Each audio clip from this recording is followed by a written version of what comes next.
You need a logo for your clothing brand. Logo, a symbol maybe, and even a typeface. Plus a color, and you have what we call branding. All you need to start a clothing brand is a primary logo. For instance, brands like Supreme, Babe, Nike, eBay, Google, etc. All those have a distinctive mark or some sort of logo / symbol that people can relate to, that instantly tie themselves towards a brand and what that brand stands for. The technical terms for different types of logos, you can have what we call a word mark, a letter mark, a pictorial mark, abstract mark, mascot logo, combination mark, and emblem logo. But for myself personally, I just link them within those three categories: primary logo, symbol, and typeface.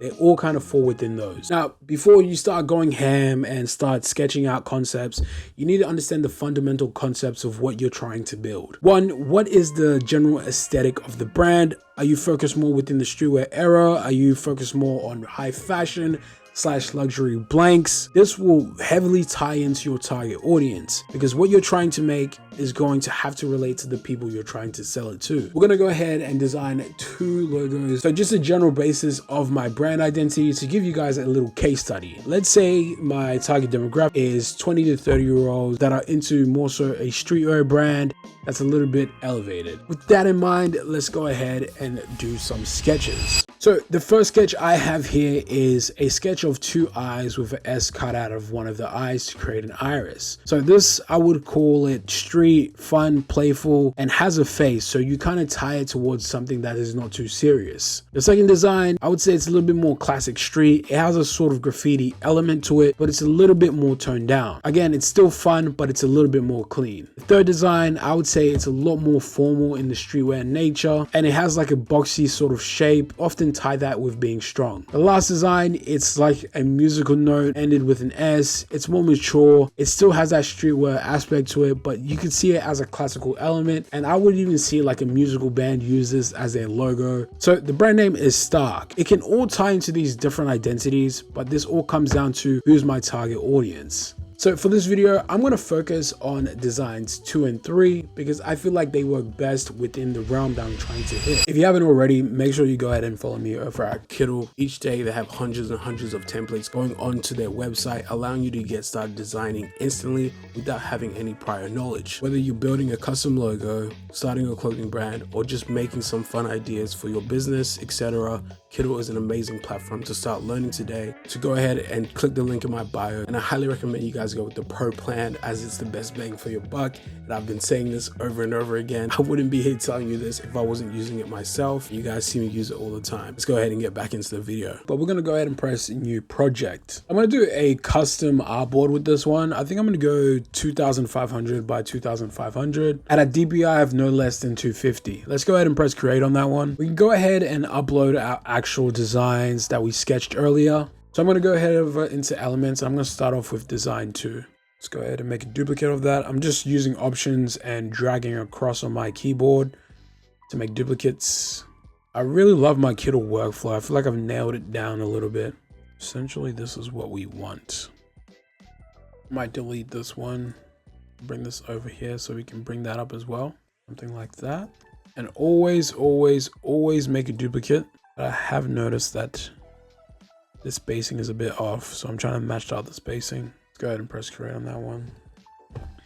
Like, I really like the corporate aspect of this. Like, this looks like it would be like a corporate logo for like a, let's say, space design or space homes or something like that, because it gives that sort of feel. Next, I'm going to go ahead and add some typeface in. This could be really anything, but it needs to match the original logo that you have. So again, the brand is Stark. So the font I'm going to be using for this logo here is going to be Anton. I just feel like it has a good contrast. Now I can't decide if I want to keep it caps or just make it all lowercase.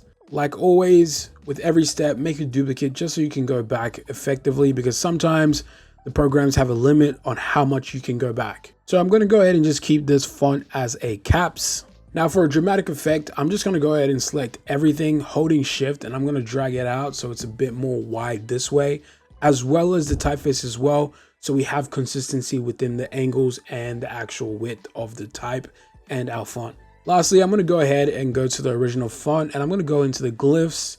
I'm looking for the registered trademark logo, and I just want this, so I'm going to go ahead and create outline of that as well and just have it by itself. You can see how we went from sketch to full design within a few minutes. For this one, I'm going to be going ahead and using the pen tool. Just some general tips: if you hold your pen down or your mouse, it's going to allow you to make curves. And also don't forget to press Command Z to go back. And that's just some general hotkeys. But overall, I'm just freestyling to make this custom S.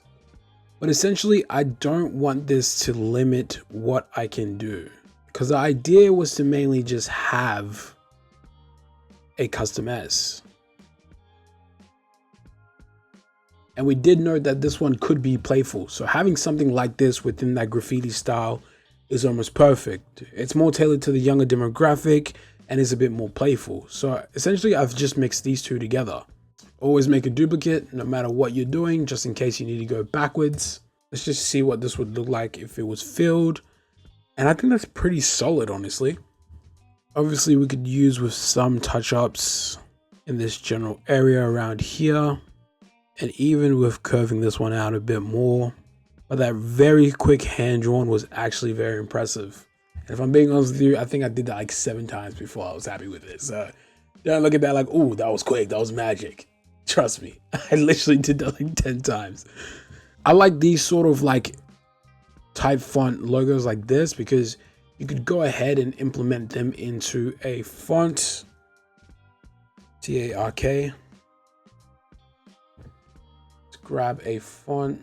I really like this font Inkweld, and it complements the S pretty nicely. So I'm going to go ahead and grab this font by itself, and I'm going to go ahead and just create outline. And then from here, I'm just going to mock up a design real quick. So if you guys didn't already know, Kiddle allowed us to make outlines of our font to make them into interactive shapes rather than live text, which is a negative and a positive depending on who you ask and what you're trying to do. But it allows us to make cool things like this. I want this all to literally just be merged into one big mush. Now again, because this font or this logo is meant to be a lot more playful than the other one, what I'm going for here is what you would call the Y2K style, or, you know, the interactive new modern, you know, techno style, whatever you want to call it. But this is what I'm trying to achieve here, just to play on our actual graffiti style S. Again, I talked about in the beginning the difference between having a playful brand and having one that's a bit more serious. And the best way to show you guys, because I am a visual learner, is to display both. So I'm just going to grab this font and I'm going to use it to make some bytex worldwide. Let's drop down this size.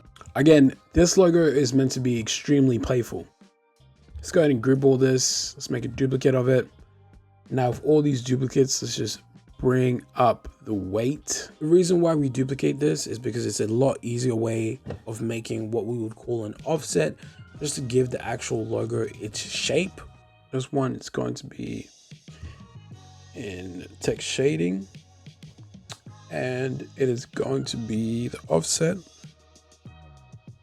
Third one.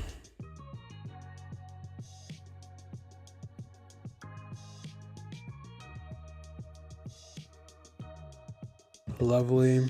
Change that to black real quick. So we'll group this to black. Let's group this again.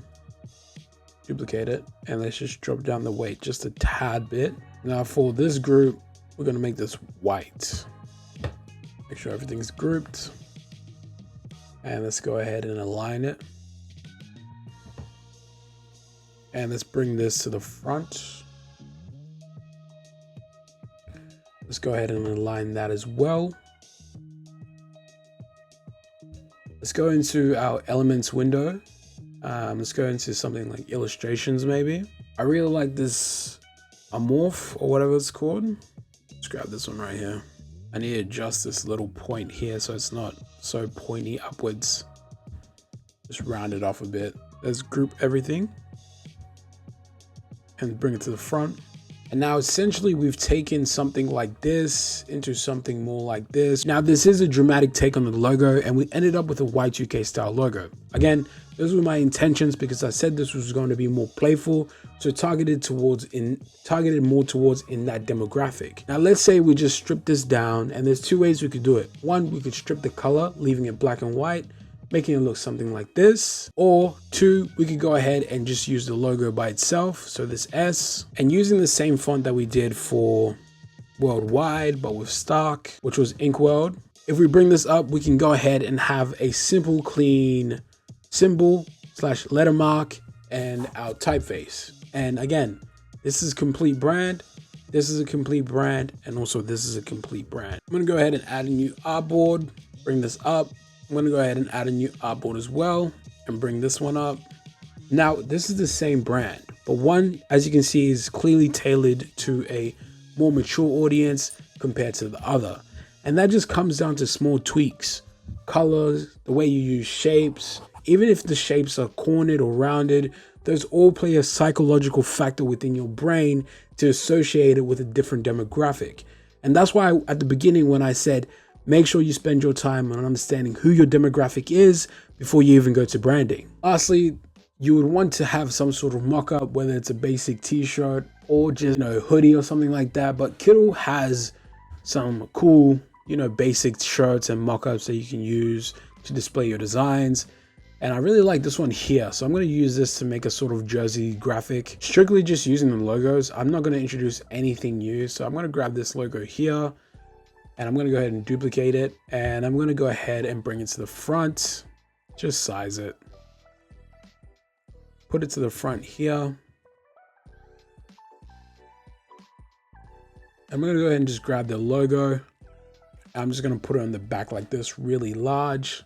For the color scheme, I'm going to go ahead and use the original logo color scheme because Kittle keeps that within your document. And I really love them for that. And it's very easy just recoloring this because it's in different shapes. Lastly, all I have to do is just play with the placement and anything sort of like that. But you can see how we turn this logo into a clothing piece. That's why a logo is the foundation for your clothing brand, because it allows you to make things quickly, especially those staple pieces for your collection. Now, since this is a more mature design, I'm gonna go ahead and just search up like a hoodie or something.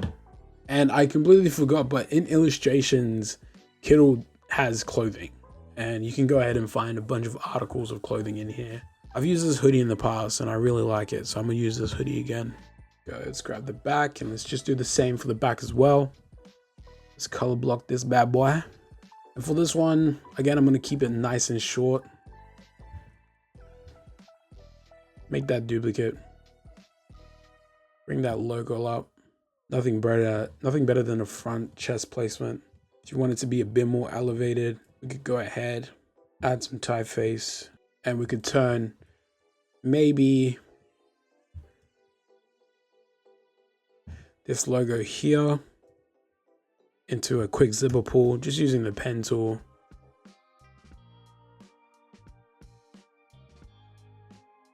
Again, this doesn't have to be perfect. I'm just doing this for demonstration purposes.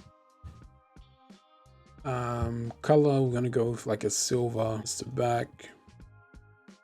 Make this a silver as well. Let's go ahead and bring this to front.